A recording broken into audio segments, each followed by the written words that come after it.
Hi, my name is Supro. I'm from India. I'm currently in New York City. I'm very excited to be contributing to Hodinkee's My Watch Story series.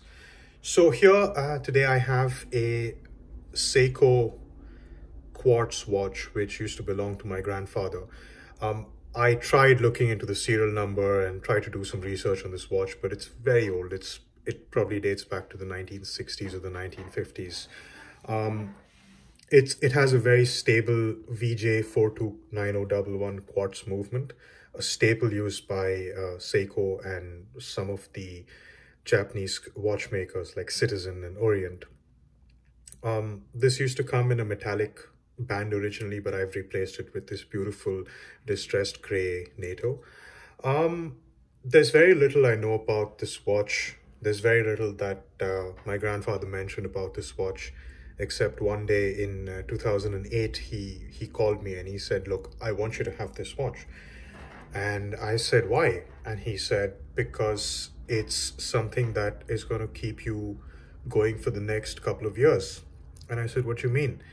And he said, "Look, it's now the time for you to acquire not just a watch on your wrist, but a timepiece, something that is a conversation starter, something that is versatile, that'll accompany you right from the boardroom to a holiday, and at the same time, something that you can wear on your wrist for to create memories and on important events."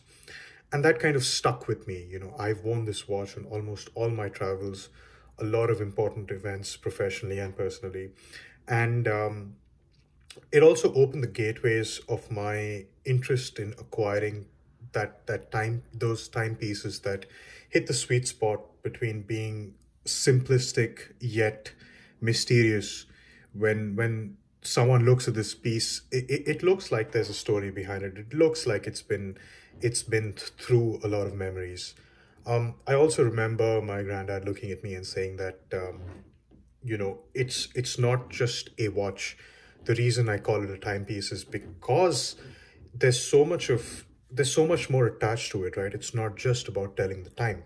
It's also about interacting with it on a daily basis, preserving it, make sure it continues to work and tick perfectly. And that's what I've tried to do. I mean, look at it. It was manufactured somewhere between the 1950s. My granddad got it sometime around the 1960s, and it's 2020 and it's still with me. And I hope to continue the tradition of making memories while wearing this watch on my wrist.